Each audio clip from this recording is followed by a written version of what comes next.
Hello everybody, in this tutorial I'm going to show you how to get the silicone rubber in Subnautica below zero. First of all, you're gonna need to collect some creepvine seed clusters. These can be found inside of the kelp forest, which looks like this.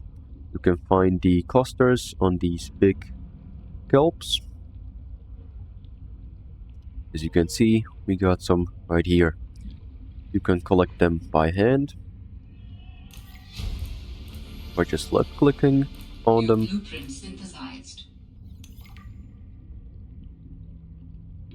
And now we need to get back to the fabricator. Once we are back, use the fabricator, go to resources, basic material, and click on silicone rubber.